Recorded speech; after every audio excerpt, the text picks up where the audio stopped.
Hi ಎಲ್ಲರಿಗೂ ನಮಸ್ಕಾರ. K S mental ability ಕೋರ್ಸ್ಗೆ ನಿಮ್ಮೆಲ್ಲರಿಗೂ ಸ್ವಾಗತ. ಸೊ ಲಾಸ್ಟ್ ಕ್ಲಾಸಲ್ಲಿ ನಾವು ಪರ್ಸಂಟೇಜ್ ಪ್ರಾಬ್ಲಮ್ಸ್ ಅನ್ನ ಮಾಡ್ತಾ ಇದ್ವಿ. ಪರ್ಸಂಟೇಜ್ ಪ್ರಾಬ್ಲಮ್ಸ್ ಅಲ್ಲಿ ಪಾಸಿಂಗ್ ಮಾರ್ಕ್ಸ್ ಅನ್ನುವಂತಹ ಒಂದು ಟೈಪ್ ಅನ್ನ ಮಾಡಿದ್ವಿ, ಹೌದಲ್ವಾ? ಸೊ ಇವಾಗ ಅದೇ ರೀತಿಯಾದಂತಹ ಕ್ವೆಶನ್ ಅನ್ನ ಕಂಟಿನ್ಯೂ ಮಾಡೋಣ. ಲಾಸ್ಟ್ ಕ್ಲಾಸ್ ಅಲ್ಲಿ ನಾನು ಹೋಮ್ವರ್ಕ್ ಅನ್ನ ಕೊಟ್ಟಿದ್ದೆ. And also before starting the class ನಾನು ಆಕ್ಚುಲಿ ನಿಮ್ಮೆಲ್ಲರಿಗೂ ಸಾರಿ ಕೇಳಬೇಕು. ಯಾಕಂತಂದ್ರೆ ನಾನು ಬೆಳಗ್ಗೆನೆ ಮಾಡ್ತೀನಿ ಕ್ಲಾಸಸ್ನ, ಬಟ್ ಅಪ್ಲೋಡ್ ಆಗೋದು ಲೇಟ್ ಆಗ್ತಾ ಇದೆ, ಆಯ್ತಾ? So I will make sure that ಇನ್ಮೇಲೆ ಕ್ಲಾಸಸ್ ಅವಾಗಿಂದ ಅವಾಗಲೇ ಅಪ್ಲೋಡ್ ಆಗುತ್ತೆ ಅಂತ I will make sure that. So ಇವಾಗ ಮುಂದಿನ ಪ್ರಶ್ನೆಗೆ ಹೋಗೋಣ. ಪಾಸಿಂಗ್ ಮಾರ್ಕ್ಸ್ ಅನ್ನುವಂತಹ ಪ್ರಶ್ನೆಯನ್ನ ನಾವು ಸಾಲ್ವ್ ಮಾಡ್ತಾ ಇದ್ವಿ. ಸೊ ಪಾಸಿಂಗ್ ಮಾರ್ಕ್ಸ್ ಅಲ್ಲಿ ಬರುವಂಥದ್ದು, ಸೊ ಇವಾಗ ನಾವು ಒಂದು ಮೆಥಡ್ ಗೊತ್ತಲ್ವಾ, ಲಾಸ್ಟ್ ಕ್ಲಾಸಲ್ಲಿ ಮಾಡಿಸಿದಂಥದ್ದು. ಇನ್ನೊಂದು ಮೆಥಡ್ ಶಾರ್ಟ್ ಕಟ್ ಹೇಳ್ಕೊಡ್ತೀನಿ ನೋಡಪ್ಪ. ಪರ್ಸಂಟೇಜ್ ಇದೆಯಲ್ಲ, ಅವೆರಡನ್ನು ಮೈನಸ್ ಮಾಡಿ. ಸೊ ಈ ಒಂದು ಪ್ರಶ್ನೆಯನ್ನ ಓದಿ first. In an examination a student who gets 20% marks fails by 5 marks. Another student who scores 30% of the maximum marks gets 20 marks more than the passing marks.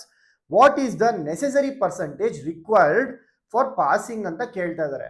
So ಇಲ್ಲಿ pass ಆಗಕ್ಕೆ ಎಷ್ಟು percentage marks ಬೇಕು ಅಂತ ಕೇಳ್ತಾ ಇದ್ದಾರೆ. ಕನ್ನಡದಲ್ಲಿ ಒಂದು ಪರೀಕ್ಷೆಯಲ್ಲಿ 20% ಅಂಕಗಳನ್ನು ಪಡೆಯುವ ವಿದ್ಯಾರ್ಥಿಯು 5 ಅಂಕಗಳಿಂದ ಅನುತ್ತೀರ್ಣನಾಗುತ್ತಾನೆ. 30% ಅಂಕಗಳನ್ನು ಗಳಿಸುವ ಮತ್ತೊಬ್ಬ ವಿದ್ಯಾರ್ಥಿ ತೇರ್ಗಡೆ ಅಂಕಗಳಿಗಿಂತ 20 ಅಂಕಗಳನ್ನು ಹೆಚ್ಚಿಗೆ ಪಡೆಯುತ್ತಾನೆ. ಹಾಗಾದರೆ ತೇರ್ಗಡೆಗೆ ಅಗತ್ಯವಿರುವಂತಹ ಶೇಕಡವಾರು ಎಷ್ಟು ಅಂತ ಕೇಳಿದ್ದಾರೆ, ಪ್ರತಿಶತವನ್ನ ಕೇಳಿದ್ದಾರೆ. ಸೊ ಅರ್ಥ ಏನೋ, ಒಬ್ಬ ಸ್ಟೂಡೆಂಟ್ ಇರ್ತಾನೆ, ಅವನು 20% ಅಂಕವನ್ನ ತಗಂತಾನೆ, ಆದ್ರೆ 5 ಅಂಕಗಳಿಂದ ಫೇಲ್ ಆಗೋಗ್ತಾನೆ. ಇನ್ನೊಬ್ಬ ಪರ್ಸನ್ ಇರ್ತಾನೆ, ಅವನು 30% ಅಂಕಗಳನ್ನ ಗಳಿಸ್ತಾನೆ, ಹಾಗಾದ್ರೆ ಪಾಸ್ ಆಗಕ್ಕಿಂತ 20 ಅಂಕಗಳನ್ನ ಜಾಸ್ತಿ ತೆಗಿತಾನೆ. ಈಗ ಫಾರ್ ಎಕ್ಸಾಂಪಲ್ 35 ಮಾರ್ಕ್ಸ್ ಪಾಸಿಂಗ್ ಅಂತ ಅಂದ್ರೆ ಇದು ಜಸ್ಟ್ ಪಾಸ್ ಮಾರ್ಕ್ಸು, ಆಯ್ತಾ? 35 ಮಾರ್ಕ್ಸ್ ತೆಗಿಬೇಕು ನೀವು ಎಕ್ಸಾಮ್ ಅಲ್ಲಿ ಪಾಸ್ ಆಗಕ್ಕೆ. ಒಬ್ಬ ವಿದ್ಯಾರ್ಥಿ ಏನ್ ಮಾಡ್ತಾನೆ, 20% ತೆಗಿತಾನೆ, 20% ತೆಗೆದು 30 ಮಾರ್ಕ್ಸ್ ತೆಗಿತಾನೆ, ಅಂದ್ರೆ 5 ಮಾರ್ಕ್ಸ್ ಕಮ್ಮಿ. ಇನ್ನೊಬ್ಬ ವ್ಯಕ್ತಿ ಇರ್ತಾನೆ, ಇನ್ನೊಬ್ಬ ವ್ಯಕ್ತಿ ಎಷ್ಟು ಪರ್ಸೆಂಟ್ ತೆಗಿತಾನೆ, 30% ಮಾರ್ಕ್ಸ್ ಅನ್ನ ತೆಗಿತಾನೆ, 30% ಮಾರ್ಕ್ಸ್ ಅನ್ನ ತೆಗೆದು ಪಾಸಿಂಗ್ ಮಾರ್ಕ್ಸ್ ಗಿಂತ 20 ಅಂಕಗಳನ್ನ ಜಾಸ್ತಿ, ಅಂದ್ರೆ 55 ಅಂಕಗಳನ್ನ ತೆಗೆದಿರ್ತಾನೆ. ಇದು ಇದರ ಅರ್ಥ ಗೊತ್ತಾಯ್ತಲ್ವಾ? ಯಾವ ರೀತಿ ಸಾಲ್ವ್ ಮಾಡೋದು ಸರ್? ಇದು ನಾನು ಸುಮ್ಮನೆ ಹೇಳಿದ ಎಕ್ಸಾಂಪಲ್ಗೆ, 35 ಅಲ್ಲ ಪಾಸಿಂಗ್ ಮಾರ್ಕ್ಸು, ಇದ್ರಲ್ಲಿ ಬೇರೆ ಇರುತ್ತೆ. ಒಂದು ಎಕ್ಸಾಂಪಲ್ ಕೊಟ್ಟಿದ್ದಷ್ಟೇ ನಿಮ್ಗೆ. ಸೊ ಏನಿದು, ಈ ಪ್ರಶ್ನೆಯ ಅರ್ಥ ಏನು ಅನ್ನುವಂಥದ್ದು ಅರ್ಥ ಆಗ್ತಿದೆ ಅಲ್ವಾ? ಸೊ ಹೇಗೆ ಸಾಲ್ವ್ ಮಾಡೋದು ಸರ್? ಒಂದು ಮೆಥಡ್ ಅಂತೂ ನಿಮ್ಗೆ ಗೊತ್ತು, ಆ ಮೆಥಡು ಮಾಡೋಣ ಇವಾಗ ತಿರ್ಗಾ ಇನ್ನೊಂದ್ಸರಿ, ಸೊ ದಟ್ ನಿಮ್ಗೆಲ್ಲರಿಗೂ ಇನ್ನ ಈಸಿಯಾಗಿ ಅರ್ಥ ಆಗುತ್ತೆ ಅಂತ. ಶಾರ್ಟ್ ಕಟ್ ಮೆಥಡ್ ಏನು ಸರ್? ಪರ್ಸಂಟೇಜ್ ಅನ್ನ ಮೈನಸ್ ಮಾಡಿ. ಪರ್ಸಂಟೇಜ್ ಎಷ್ಟಿದೆ? ಇಲ್ಲಿ 20% ಇದೆ, ಇಲ್ಲಿ 30% ಇದೆ. ಮೈನಸ್ ಮಾಡಿದ್ರೆ ಎಷ್ಟು ಪರ್ಸೆಂಟ್ ಬಂತಪ್ಪ? 10% ಬಂತು. ಎಷ್ಟು ಬಂತು? 10% ಬಂತು. ಅಂಕಗಳನ್ನ ಆಡ್ ಮಾಡಿ, ಮಾರ್ಕ್ಸ್ ಅನ್ನ ಆಡ್ ಮಾಡಬೇಕು. ಏನ್ ಮಾಡಬೇಕು? ಪರ್ಸಂಟೇಜ್ ಅನ್ನ ಮೈನಸ್ ಮಾಡಬೇಕು, ಅಂಕಗಳನ್ನ ಮಾರ್ಕ್ಸ್ ಅನ್ನ ಆಡ್ ಮಾಡಬೇಕು, ಆಯ್ತಾ? ಸೊ 20% ಮೈನಸ್ 30% ಮಾಡಿದ್ರೆ ಎಷ್ಟು ಬಂತು? 10% ಬಂತು. ಸೊ ಪರ್ಸಂಟೇಜ್ ಅನ್ನ 30% ಮೈನಸ್ 20% ಎಷ್ಟು? 10%. ಹಾಗಾದ್ರೆ ಅಂಕಗಳನ್ನ ಆಡ್ ಮಾಡ್ಬೇಕಂತೆ. 5 ಮಾರ್ಕ್ಸ್ ಇಂದ ಫೇಲ್ ಆಗ್ತಾನೆ, 20 ಮಾರ್ಕ್ಸ್ ಇಂದ ಪಾಸ್ ಆಗ್ತಾನೆ. ಹಾಗಾದ್ರೆ 5 ಮಾರ್ಕ್ಸ್ ಪ್ಲಸ್ 20 ಮಾರ್ಕ್ಸ್ ಎಷ್ಟಾಯ್ತಪ್ಪ? 25 ಮಾರ್ಕ್ಸ್ ಆಯ್ತು. ಅಂದ್ರೆ ಯೋಚನೆ ಮಾಡಿ, 10% 25 ಅಂಕಗಳಿಗೆ ಸಮ. 10% ಎಷ್ಟಕ್ಕೆ ಸಮ? 10% ಮಾರ್ಕ್ಸು 25 ಅಂಕಗಳಿಗೆ ಸಮ. ಹಾಗಾದರೆ ನಾನು ಫಸ್ಟ್ ಏನ್ ಮಾಡಬೇಕು? 1% ಮಾರ್ಕ್ಸ್ ಅನ್ನ ಕಂಡುಹಿಡಿಬೇಕು. 10% 25 ಅಂಕಗಳಿಗೆ ಸಮವಾದ್ರೆ 1% ಎಷ್ಟು ಬರುತ್ತಪ್ಪ? ಕ್ರಾಸ್ ಮಲ್ಟಿಪ್ಲಿಕೇಶನ್ ಮಾಡ್ತೀವಿ. So 10 into x is equal to 25.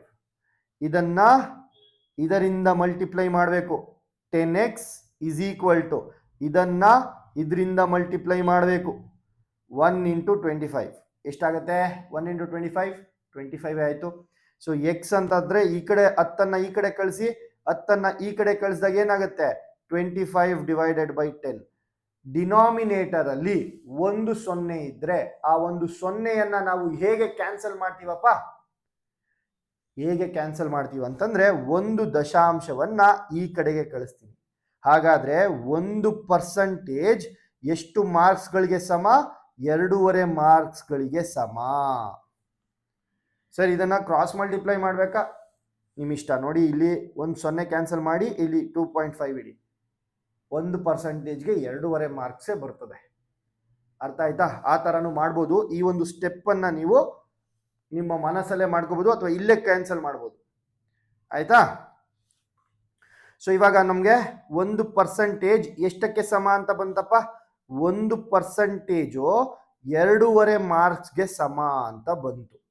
ನನಗೆ ಬೇಕಾಗಿರೋದೇನು sir? Passing percentage. Passing percentage. ಇವಾಗ ನಾನೇನು ಮಾಡ್ತೀನಿ? ಫೇಲ್ ಆಗಿರೋ ವ್ಯಕ್ತಿಯನ್ನ ಕರ್ಕೊಂಬತ್ತೀನಿ. ಫೇಲ್ ಆಗಿರೋನು ಎಷ್ಟು ಅಂಕಗಳನ್ನು ತೆಗೆದಿದ್ದಾನೆ? 20% ಅಂಕಗಳನ್ನು ತೆಗೆದಿದ್ದಾನೆ. ಫೇಲ್ ಆಗಿರೋನು 20% ಅಂಕಗಳನ್ನು ತೆಗೆದಿದ್ದಾನೆ. ಜೊತೆಗೆ ಪಾಸ್ ಆಗಕ್ಕೆ ಇವನಿಗೆ ಇನ್ನೆಷ್ಟು ಮಾರ್ಕ್ಸ್ ಬೇಕು? 5 ಅಂಕಗಳಿಂದ ಅನುತ್ತೀರ್ಣನಾಗಿದ್ದಾನೆ ಇವನು. ಪಾಸ್ ಆಗಕ್ಕೆ ಇನ್ನು 5 ಮಾರ್ಕ್ಸ್ ಬೇಕು. ಆ 5 ಮಾರ್ಕ್ಸ್ ಅನ್ನು ಕೊಟ್ಬಿಡಿ. 5 ಮಾರ್ಕ್ಸ್ ಅನ್ನ ಕೊಟ್ಬಿಡಿ. ಸರ್ ಇವಾಗ ನನಗೆ ಬೇಕಾಗಿರೋದು ಏನು ಸರ್? Passing percentage. 1% 2.5 ಮಾರ್ಕ್ಸ್ಗೆ ಸಮ ಆದರೆ 5 ಮಾರ್ಕ್ಸ್ ಎಷ್ಟಕ್ಕೆ ಸಮ ಆಗುತ್ತಪ್ಪ ಹೇಳಿ ನೋಡೋಣ. ಕಾಮನ್ ಸೆನ್ಸ್ ಯೂಸ್ ಮಾಡಿ. 1% 2.5 ಮಾರ್ಕ್ಸು, 2% ಆದರೆ 5 ಮಾರ್ಕ್ಸು. ಹಾಗಾದರೆ 5 ಮಾರ್ಕ್ಸು ಎಷ್ಟಕ್ಕೆ ಸಮ? 2%ಗೆ ಸಮ. 20% ಪ್ಲಸ್ 2% ಎಷ್ಟಾಯ್ತಪ್ಪ? 22% ಆಯಿತು. ಸೊ ಇದು ನನ್ನ ಉತ್ತರ ಆಗತ್ತೆ. ಅರ್ಥ ಆಯ್ತಾ? ಈಸಿ ಅಲ್ವಾ ಮಾಡೋದಕ್ಕೆ? ಈಸಿ ಅಲ್ವಾ ಮಾಡೋದಕ್ಕೆ? ಟೋಟಲ್ ಎಷ್ಟು ಬಂತು? Option C 22% is my right answer. ಅರ್ಥ ಆಯ್ತಲ್ವಾ? ಸೊ ಇದನ್ನು ಇನ್ನೊಂದು ಮೆಥಡಲ್ಲಿ ಅಕಾಡೆಮಿಕ್ ಅಪ್ರೋಚ್ ಅಂತ ಅಂದರೆ ನಾನು ಏನು ಮಾಡ್ತೀನಿ? ಇಬ್ಬರನ್ನು ಪಾಸ್ ಮಾಡಿಸ್ಬೇಕು. ಇಬ್ಬರನ್ನು ಏನು ಮಾಡಿಸ್ಬೇಕು? ಪಾಸ್ ಮಾಡಿಸ್ಬೇಕು. This is your method 2. So ಇದು ನಿಮ್ಮ ಶಾರ್ಟ್ಕಟ್ ಮೆಥಡ್.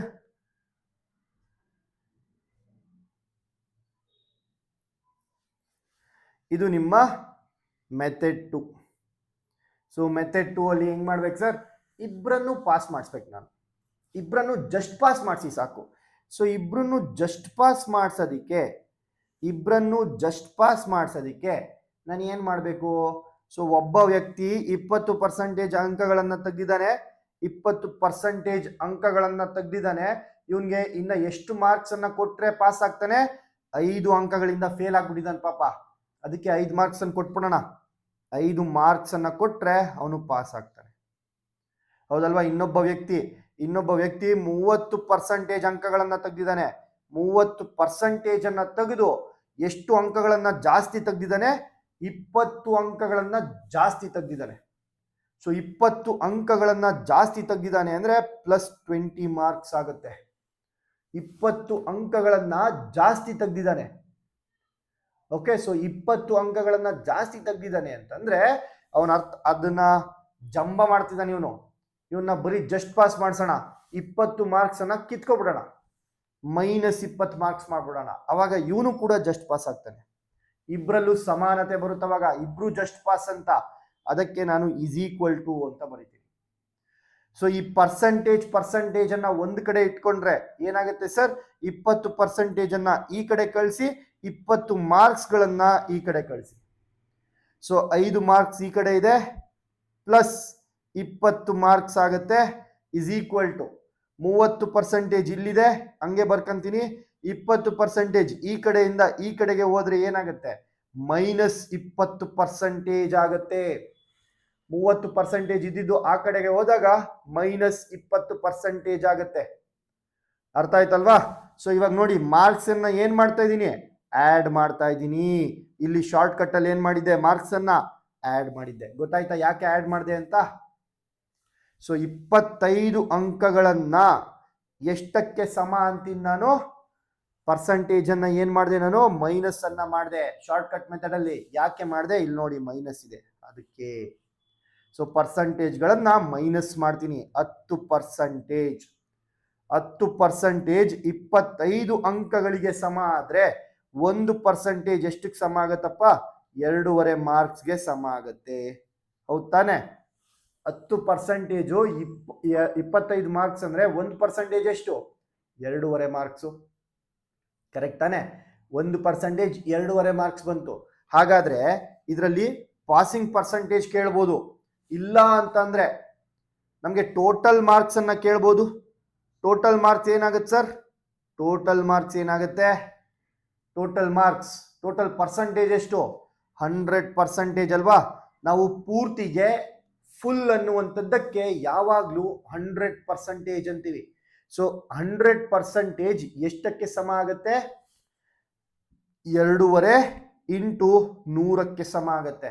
ಸರ್ ಇಂಟು 100 ಹೇಗೆ ಮಾಡೋದು ಸರ್? 2 ಸೊನ್ನೆಗಳಿದಾವೆ ಇಂಟು ಅಂತ ದಶಾಂಶವನ್ನ, ಡೆಸಿಮಲ್ ಪಾಯಿಂಟ್ ಅನ್ನ 2 ಪ್ಲೇಸಸ್ ಶಿಫ್ಟ್ ಮಾಡಬೇಕು. ಹೇಗೆ? 2.5 ಇರುವಂತದ್ದು 2 ಪ್ಲೇಸಸ್ಗಳನ್ನ ಶಿಫ್ಟ್ ಮಾಡಿದ್ರೆ 1 ಪ್ಲೇಸ್ 2 ಪ್ಲೇಸ್, 2ನೇ ಪ್ಲೇಸ್ಗೆ ಒಂದು 0ವನ್ನ ಬರ್ಕಂತೀನಿ. 250 ಅಂಕಗಳು ನನ್ನ ಟೋಟಲ್ ಮಾರ್ಕ್ಸ್ ಆಗುತ್ತೆ. So what is the total marks? Total marks is 250 marks total ಆಗಿರುತ್ತೆ. 250 ಮಾರ್ಕ್ಸ್ಗಳು ಟೋಟಲ್ ಅಂಕಗಳು. ಅರ್ಥ ಆಯ್ತಲ್ವಾ? ಸೊ ಟೋಟಲ್ ಮಾರ್ಕ್ಸ್ ಅನ್ನ ಕಂಡಿಡಿದ್ವಿ. ಇವಾಗ ಒಬ್ಬನ ಮಾರ್ಕ್ಸ್ ಎಷ್ಟು, ಫೇಲ್ ಆಗಿರುವನ ಅಂಕ ಎಷ್ಟು ಅಂತ ಕೇಳ್ತಾರೆ. ಸೊ ಫೇಲ್ ಆಗಿರುವನ ಅಂಕ, ಈಗ ಫೇಲ್ ಆಗಿರೋನು ಎ ಅನ್ಕೊಳ್ಳಿ, ಪಾಸ್ ಆಗಿರೋನು ಬಿ ಅನ್ಕೊಳ್ಳಿ. ಏನ ಅಂಕ ಕೇಳ್ತಾರೆ ಪ್ರಶ್ನೆಯನ್ನ. ಫೇಲ್ ಆಗಿರೋನು ಯಾರು? ಎ ಅನ್ನೋನು ಎಷ್ಟು ಅಂಕಗಳನ್ನ ತಗೊಂಡ ಅಂತ ಕೇಳ್ತಾರೆ. ಅವನು ಎಷ್ಟು ಪರ್ಸೆಂಟೇಜ್ ಅನ್ನ ತೆಗ್ದಿದ್ದಾನೆ? 20% ಅಂಕಗಳನ್ನ ತೆಗ್ದಿದ್ದಾನೆ. ಹಾಗಾದರೆ 20% ಎಷ್ಟಕ್ಕೆ ಸಮ ಸರ್? 1% 2.5 ಮಾರ್ಕ್ಸ್ಗೆ ಸಮ ಆದ್ರೆ 20% ಎಷ್ಟಕ್ಕೆ ಸಮ ಸರ್? 1% 2.5 ಅಂದ್ರೆ 10%ಗೆ 25 ಮಾರ್ಕ್ಸು. 20%ಗೆ 50 ಮಾರ್ಕ್ಸು. 2.5 ಇಂಟು 20 ಎಷ್ಟಾಯ್ತು? 50 ಅಂಕಗಳಾಯ್ತು. 50 ಮಾರ್ಕ್ಸ್ ಆಯ್ತು. ಸೊ ಇದು ಒಂದು ಟೈಪ್. ಇದೊಂದು ಕೇಳ್ತಾರೆ, ಟೋಟಲ್ ಮಾರ್ಕ್ಸ್ ಅನ್ನ ಕೇಳ್ಬೋದು. ಇದು ಒಂದು ಟೈಪ್. ಅಥವಾ ಏನ ಅಂಕಗಳೆಷ್ಟು ಅಂತ ಕೇಳ್ಬೋದು. ಇದು ಟೈಪ್ 2. ಟೈಪ್ 3 ಇಲ್ಲಿ ಈ ಪ್ರಶ್ನೆ ಕೇಳಿರುವಂತದ್ದು ತೇರ್ಗಡೆ ಆಗಲು ಅಗತ್ಯವಿರುವ ಶೇಕಡಾವಾರು ಎಷ್ಟು. ಸೊ ತೇರ್ಗಡೆ ಆಗೋದಕ್ಕೆ ಅಂದ್ರೆ ಪಾಸಿಂಗ್ ಪರ್ಸೆಂಟೇಜ್ ಎಷ್ಟು ಅಂತ ಕೇಳ್ಬೋದು. ಸೊ ಪಾಸಿಂಗ್ ಪರ್ಸೆಂಟೇಜ್ ಎಷ್ಟಾಗತ್ತೆ ನೋಡಿ. ಎ ಅನ್ನೋನು ಎಷ್ಟು ಅಂಕಗಳನ್ನ ತೆಗೆದಿದ್ದಾನೆ? 20% ಅಂಕಗಳನ್ನ ತೆಗೆದಿದ್ದಾನೆ. ಅವನಿಗೆ ಬೇಕಾಗಿರುವಂತದ್ದು ಇನ್ನ ಎಷ್ಟು ಮಾರ್ಕ್ಸು ಸರ್? 5 ಮಾರ್ಕ್ಸು ಪಾಸ್ ಆಗಕ್ಕೆ. ಒಬ್ಬ ವ್ಯಕ್ತಿ 20% ಅನ್ನ ತೆಗೆದ್ರೂ ಕೂಡ 5 ಮಾರ್ಕ್ಸ್ಗಳು ಕಡಿಮೆ ಆಗ್ತಾ ಇದೆ. 5 ಮಾರ್ಕ್ಸ್ ಕೊಟ್ಬಿಡಿ. ಸೊ 2.5 ಮಾರ್ಕ್ಸು 1%ಗೆ ಸಮ ಆದ್ರೆ 5 ಮಾರ್ಕ್ಸು ಎಷ್ಟು ಪರ್ಸೆಂಟೇಜ್ಗೆ ಸಮ ಆಗುತ್ತೆ ಸರ್? 2%ಗೆ ಸಮ ಆಗುತ್ತೆ. 2.5% 1%, 2.5 ಮಾರ್ಕ್ಸು 1%, 2%ಗೆ 5 ಮಾರ್ಕ್ಸು. ಹಾಗಾದ್ರೆ 22% ಪಾಸಿಂಗ್ ಪರ್ಸೆಂಟೇಜ್ ಆಗುತ್ತೆ. ಸೊ ಈ ಒಂದು ಕ್ವೆಶನ್ಗೆ 22% ನಾವೇನು ಆನ್ಸರ್ ಮಾಡಿದ್ವಿ, ಎರಡರಲ್ಲೂ ಸೇಮೇ ಬಂತು. ಇನ್ನೊಂದು ಪಾಸಿಂಗ್ ಮಾರ್ಕ್ಸ್ ಅನ್ನ ಕೇಳ್ಬೋದು. ಇದು ಟೈಪ್ 3 ಆದ್ರೆ ಪಾಸಿಂಗ್ ಮಾರ್ಕ್ಸ್ ಕೇಳ್ಬೋದು. ಟೈಪ್ 4 ಪಾಸಿಂಗ್ ಮಾರ್ಕ್ಸ್ ಎಷ್ಟು? What is the passing marks? Type 4 passing marks ಗಳನ್ನ ಕೇಳ್ಬೋದು. ಹೇಗೆ ಸರ್ ಪಾಸಿಂಗ್ ಮಾರ್ಕ್ಸ್ ಅನ್ನ ಹೇಗೆ ಸರ್ ಕಂಡುಹಿಡಿಯೋದು? ಪಾಸಿಂಗ್ ಮಾರ್ಕ್ಸ್ ಅನ್ನ ಕಂಡುಹಿಡಿಬೇಕು ಅಂದ್ರೆ ನಾನು ಏನ್ ಮಾಡ್ತೀನಿ, ನಾನು ಎಷ್ಟು ಅಂಕಗಳನ್ನ ಪಡಿಬೇಕು? ಎ ಅನ್ನೋನು 50 ಅಂಕಗಳನ್ನ ತೆಗ್ದವನೆ, 50 ಅಂಕಗಳನ್ನ ತೆಗ್ದಿದ್ದಾನೆ. ಆದ್ರೂ ಕೂಡ ಎ ಅನ್ನೋನು 50 ಅಂಕಗಳನ್ನ ತೆಗ್ದಿದ್ದಾನೆ, ಆದ್ರೂ ಕೂಡ 5 ಅಂಕಗಳಿಂದ ಫೇಲ್ ಆಗ್ಬಿಟ್ಟಿದ್ದಾನೆ. ಸೊ ಆ 5 ಮಾರ್ಕ್ಸ್ ಅನ್ನ ಕೊಟ್ರೆ ಪಾಸ್ ಆಗ್ತಾನೆ. ಸೊ ಜಸ್ಟ್ ಪಾಸ್ ಆಗೋದಕ್ಕೆ ಇನ್ನೆಷ್ಟು ಮಾರ್ಕ್ಸ್ ಬೇಕು? 5 ಮಾರ್ಕ್ಸ್ ಬೇಕು. ಹಾಗಾದರೆ 55 ಮಾರ್ಕ್ಸ್ ಏನು? 55 marks passing marks. Passing marks ಅರ್ಥ ಆಯ್ತಾ? ಸೊ ಇಷ್ಟು ಟೈಪ್ ಆಫ್ ಕ್ವೆಶನ್ಸ್ ಅನ್ನ ಇದೇ ಒಂದು ಕ್ವೆಶನ್ ಅಲ್ಲಿ ಮಾಡ್ಬೋದು. ಡನ್? ಅರ್ಥ ಆಯ್ತಲ್ವಾ? ಮುಂದಿನ ಪ್ರಶ್ನೆಗೆ ಹೋಗೋಣ. ಮುಂದಿನ ಪ್ರಶ್ನೆಯನ್ನ ನೋಡಿ. ಮುಂದಿನ ಪ್ರಶ್ನೆ ಇನ್ನೊಂದು ನೆಕ್ಸ್ಟ್ ಟೈಪು ಏನಪ್ಪಾ ಅಂತಂದ್ರೆ ವೆನ್ ಡಯಾಗ್ರಾಮ್ಸ್ ಹಾಕೊಂಡು ಸಾಲ್ವ್ ಮಾಡುವಂಥದ್ದು. ವೆನ್ ಡಯಾಗ್ರಾಮ್ ಹಾಕೊಂಡು ಸಾಲ್ವ್ ಮಾಡುವಂಥದ್ದು. ಸರಿ, ಹೇಗೆ ಸರ್ ಸಾಲ್ವ್ ಮಾಡ್ತೀವಿ ಇದನ್ನ? ಪ್ರಶ್ನೆಯನ್ನ ಓದಿ ಫಸ್ಟ್. ಇನ್ ಅನ್ ಎಕ್ಸಾಮಿನೇಷನ್, ಒಂದು ಎಕ್ಸಾಮಿನಲ್ಲಿ 35% ಒಂದು ಸಬ್ಜೆಕ್ಟ್ ಅಲ್ಲಿ ಫೇಲ್ ಆಗ್ತಾರೆ. ಯಾವ ಸಬ್ಜೆಕ್ಟ್ ಅನ್ಕೊಳ್ಳೋಣ? ಸೈನ್ಸ್ ಅನ್ಕೊಳ್ಳಿ. ಸೊ 35% ಜನ ಸೈನ್ಸ್ ಅಲ್ಲಿ ಫೇಲ್ ಆಗ್ತಾರಂತೆ. ಹಾಗೆ 42% ಇನ್ನೊಂದು ಸಬ್ಜೆಕ್ಟ್ ಅಲ್ಲಿ ಫೇಲ್ ಆಗ್ತಾರಂತೆ. ಇನ್ನೊಂದು ಸಬ್ಜೆಕ್ಟ್ ಅನ್ನ ಏನ್ ಅನ್ಕೊಳ್ಳೋಣ? ಮ್ಯಾಥ್ಸ್ ಅನ್ಕೊಳ್ಳಿ. ಓಕೆ, ಮ್ಯಾಥ್ಸ್ ಅನ್ಕೊಳ್ಳಿ. ಇದರಲ್ಲಿ 30% ಎರಡೂ ಸಬ್ಜೆಕ್ಟ್ ಅಲ್ಲಿ ಫೇಲ್ ಆಗಿದ್ದಾರೆ. ಎರಡೂ ಸಬ್ಜೆಕ್ಟ್ ಅಲ್ಲಿ ಫೇಲ್ ಆಗಿದ್ದಾರೆ. ಹಾಗಾದರೆ ಒಂದು ವೇಳೆ ನನ್ನ ಟೋಟಲ್ ನಂಬರ್ ಆಫ್ ಸ್ಟೂಡೆಂಟ್ಸ್ 2500 ಜನವಾದ್ರೆ how many students failed only in one subject ಅಂತ ಕೇಳ್ತಾ ಇದ್ದಾರೆ. ತುಂಬಾ ಸರಳವಾಗಿ ಆನ್ಸರ್ ಅನ್ನ ಮಾಡ್ಬೋದು. ಕನ್ನಡದಲ್ಲಿ ಒಂದ್ಸರಿ ಪ್ರಶ್ನೆಯನ್ನ ಓದಿ ಅರ್ಥ ಮಾಡ್ಕೊಳ್ಳಿ. ಏನೋ ಒಂದು ಪರೀಕ್ಷೆಯಲ್ಲಿ 35% ವಿದ್ಯಾರ್ಥಿಗಳು ಒಂದು ವಿಷಯದಲ್ಲಿ ಅನುತ್ತೀರ್ಣರಾಗುತ್ತಾರೆ ಮತ್ತು 42% ಇನ್ನೊಂದು ವಿಷಯದಲ್ಲಿ ಉತ್ತೀರ್ಣರಾಗುತ್ತಾರೆ. ಒಂದು ವಿಷಯನ ನಾವು ಸೈನ್ಸ್ ಅನ್ಕೊಂಡ್ವಿ, ಇನ್ನೊಂದು ವಿಷಯವನ್ನ ನಾವು ಮ್ಯಾಥ್ಸ್ ಅನ್ಕೊಂಡ್ವಿ. ಹೌದಲ್ವಾ? ಸೊ ಸೈನ್ಸ್ ಅಲ್ಲಿ 35% ಜನ ಫೇಲು, ಮ್ಯಾಥ್ಸ್ ಅಲ್ಲಿ 42% ಜನ ಫೇಲು. ಇವರಲ್ಲಿ 30% ವಿದ್ಯಾರ್ಥಿಗಳು ಎರಡೂ ವಿಷಯಗಳಲ್ಲಿ ಅನುತ್ತೀರ್ಣರಾಗುತ್ತಾರೆ. ಎರಡೂ ವಿಷಯಗಳಲ್ಲಿ ಅನುತ್ತೀರ್ಣರಾಗೋರು ಎಷ್ಟು ಜನ? 30% ಜನ. ಹಾಗಾದರೆ ವಿದ್ಯಾರ್ಥಿಗಳ ಒಟ್ಟು ಸಂಖ್ಯೆ 2500 ಜನ ಆಗಿದ್ದರೆ ಕೇವಲ ಒಂದು ವಿಷಯದಲ್ಲಿ ಎಷ್ಟು ವಿದ್ಯಾರ್ಥಿಗಳು ಅನುತ್ತೀರ್ಣರಾಗಿದ್ದಾರೆ ಅನ್ನುವಂಥದ್ದು ಪ್ರಶ್ನೆ. ಸೊ ಇದನ್ನ ನಾವು ಏನು ಯೂಸ್ ಮಾಡ್ಕೊಂಡು ಸಾಲ್ವ್ ಮಾಡ್ತೀವಿ? ಇದನ್ನ ಸಾಲ್ವ್ ಮಾಡೋದಕ್ಕೆ ನಾವು ವೆನ್ ಡಯಾಗ್ರಾಮ್ ಅನ್ನ ಯೂಸ್ ಮಾಡ್ಕೊಂತೀವಿ. ಸೊ ವೆನ್ ಡಯಾಗ್ರಾಮ್ ಹೇಗೆ ಸರ್ ಬರೆಯೋದು? ವೆನ್ ಡಯಾಗ್ರಾಮ್ ಅನ್ನ first of all, when diagram ಅಂದ್ರೆ ಏನು ಸರ್? ಸೊ ವೆನ್ ಡಯಾಗ್ರಾಮ್ ಅಂದ್ರೆ ಕೊಟ್ಟಿರುವಂತಹ ವಾಕ್ಯಗಳನ್ನ ಸರ್ಕಲ್ಗಳ ಮೂಲಕ ಅಥವಾ ಶೇಪ್ಗಳ ಮೂಲಕ, ಕೊಟ್ಟಿರುವ ವಾಕ್ಯಗಳನ್ನ ಶೇಪ್ಗಳ ಮೂಲಕ ಅಥವಾ ಒಂದು ನಿಮಿಷ,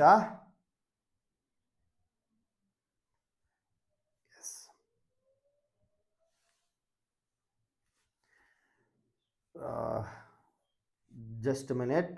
ಏನಪ್ಪ ಇದು? ಎಸ್. ಸೊ ಕೊಟ್ಟಿರುವಂತಹ ವಾಕ್ಯಗಳನ್ನ ಒಂದು ಶೇಪ್ಗಳ ಮೂಲಕ ಅಥವಾ ಸರ್ಕಲ್ಗಳ ಮೂಲಕ ನಾನು ಹೇಳುವಂಥದ್ದೇ Venn diagram. Sir for example, ಇವಾಗ ನನ್ನ ಹತ್ರ 2500 ಜನರಿದ್ದಾರೆ. ಅವರನ್ನ ನಾನು ಇಲ್ಲಿ ಕೂರಿಸ್ಬೇಕು ಸರ್, ಈ ಸರ್ಕಲ್ ಒಳಗಡೆ ಕೂರಿಸ್ತೀನಿ ಸರ್ ನಾನು. ಆಯ್ತಾ? ಇದನ್ನ ನಾವು ಏನಂತೀವಿ? ವೆನ್ ಡಯಾಗ್ರಾಮ್ ಅಂತ ಕರಿತೀವಿ. ಏನಂತ ಕರಿತೀವಿ?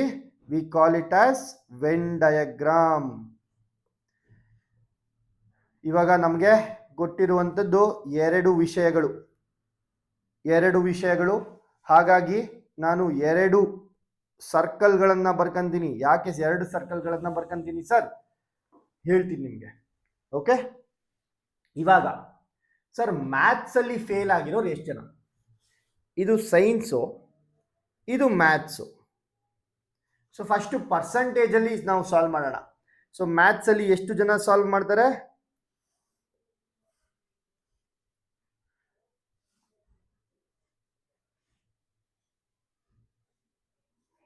ಎಸ್. ಸೊ ಇದು ಮ್ಯಾಥ್ಸು, ಇದು ಸೈನ್ಸು. ಸೊ ಸೈನ್ಸ್ ಅಲ್ಲಿ ಎಷ್ಟು ಜನ ಫೇಲ್ ಆಗಿದಾರಪ್ಪ? ಸೈನ್ಸ್ ಅಲ್ಲಿ 35% ವಿದ್ಯಾರ್ಥಿಗಳು ಫೇಲ್ ಆಗಿದ್ದಾರೆ. ಸೈನ್ಸ್ ಅಲ್ಲಿ ಎಷ್ಟು ಜನ ಫೇಲ್ ಆಗಿದ್ದಾರೆ? 35% ಜನ ಫೇಲ್ ಆಗಿದ್ದಾರೆ. ಅದೇ ಮ್ಯಾಥ್ಸ್ ಅಲ್ಲಿ ಎಷ್ಟು ಜನ ಫೇಲ್ ಆಗಿದ್ದಾರೆ ಸರ್? ಮ್ಯಾಥ್ಸ್ ಅಲ್ಲಿ ನಿಮ್ಗೆ 30% ಜನ ಫೇಲ್ ಆಗಿದ್ದಾರೆ. ಸೊ ಮ್ಯಾಥ್ಸ್ ಅಲ್ಲಿ 30% ಅಲ್ಲಲ್ಲ 42%. 42% ಮ್ಯಾಥ್ಸು, 42% ಮ್ಯಾಥ್ಸು. ಸೊ ಮ್ಯಾಥ್ಸ್ ಅಲ್ಲಿ ಫೇಲ್ ಆಗಿರೋರು ಎಷ್ಟು ಜನ? 42% ಜನ. ಸೈನ್ಸ್ ಅಲ್ಲಿ ಫೇಲ್ ಆಗಿರೋರು ಎಷ್ಟು ಜನ? 35% ಜನ. ಈ ಎರಡರಲ್ಲೂ ಫೇಲ್ ಆಗಿರೋರು ಎಷ್ಟು ಜನ ಸರ್? 30% ಜನ. ಸೊ ಇವಾಗ ನಾನು ಏನ್ ಮಾಡ್ತೀನಿ ಸರ್, 100 ಸ್ಟೂಡೆಂಟ್ಸ್ ಇದ್ರೆ ಅದರಲ್ಲಿ 35 ಜನ ಫೇಲ್ ಆಗ್ತಾ ಇದ್ದಾರೆ ಸೈನ್ಸ್ ಅಲ್ಲಿ. ಸೊ ಈ 35 ಜನವನ್ನ ನಾನು ಎಲ್ಲಿ ಕೂರಿಸ್ಬೇಕು ಸರ್? ಸೈನ್ಸಿನ ಸರ್ಕಲ್ ಅಲ್ಲಿ ಕೂರಿಸ್ಬೇಕು. ಫೇಲ್ ಆಗಿರೋರ್ನೆಲ್ಲ ಒಂದು ಸರ್ಕಲ್ ಅಲ್ಲಿ ಕೂರಿಸ್ತಾ ಇದ್ದೀನಿ ನಾನು. ಸೊ 35 ಜನರನ್ನ ನಾನು ಇಲ್ಲಿ ಕೂರಿಸ್ತಾ ಇದ್ದೀನಿ. ಎಲ್ಲಿ ಕೂರಿಸ್ತಾ ಇದ್ದೀನಿ? ಸೈನ್ಸ್ ನ ಸರ್ಕಲ್ ಅಲ್ಲಿ ಕೂರಿಸ್ತಾ ಇದ್ದೀನಿ. ಅರ್ಥ ಆಯ್ತಾ? ಸೊ ಇಲ್ಲಿ ಎಷ್ಟು ಜನ ಕೂತ್ಕೋಬೇಕು ಸೈನ್ಸ್ ಅಲ್ಲಿ? 35 ಜನ ಕೂತ್ಕೋಬೇಕು. ಅದೇ ರೀತಿ ಮ್ಯಾಥ್ಸ್ ಅಲ್ಲಿ ಎಷ್ಟು ಜನ ಕೂರ್ಬೇಕು ಸರ್? ಮ್ಯಾಥ್ಸ್ ಅಲ್ಲಿ ನಿಮ್ಗೆ ಎಷ್ಟು ಜನ ಕೂರ್ಬೇಕು? 42 ಜನ ಕೂರ್ಬೇಕು. 100 ಜನ ಇದ್ರೆ 42 ಜನರನ್ನ ನಾನು ಮ್ಯಾಥ್ಸ್ ಸರ್ಕಲ್ ಅಲ್ಲಿ ಕೂರಿಸ್ಬೇಕು. ಸೊ ಮ್ಯಾಥ್ಸ್ ಅಲ್ಲಿ ಎಷ್ಟು ಜನ ಕೂತ್ಕೊಂತಾರೆ ಸರ್? ಮ್ಯಾಥ್ಸ್ ಅಲ್ಲಿ ನನಗೆ 42 ಜನ ಕೂತ್ಕೋತಾರೆ ಸರ್. ಮ್ಯಾಥ್ಸ್ ಅಲ್ಲಿ ನನಗೆ 42 ಜನ ಕೂತ್ಕೋತಾರೆ ಸರ್. ಹಾಗಾದ್ರೆ ಎರಡರಲ್ಲೂ ಕಾಮನ್ ಇರೋರು ಇಲ್ಲಿ ಕೂತಿರೋರು ಏನಂತ ಅರ್ಥ? ಇಲ್ಲಿ ಕೂತಿರೋರು ಏನಂತ ಅರ್ಥ? ಇವರು ಇಬ್ಬರಲ್ಲೂ ಫೇಲ್ ಆಗಿದ್ದಾರೆ, ಎರಡರಲ್ಲೂ ಫೇಲ್ ಆಗಿದ್ದಾರೆ ಅಂತ ಅರ್ಥ.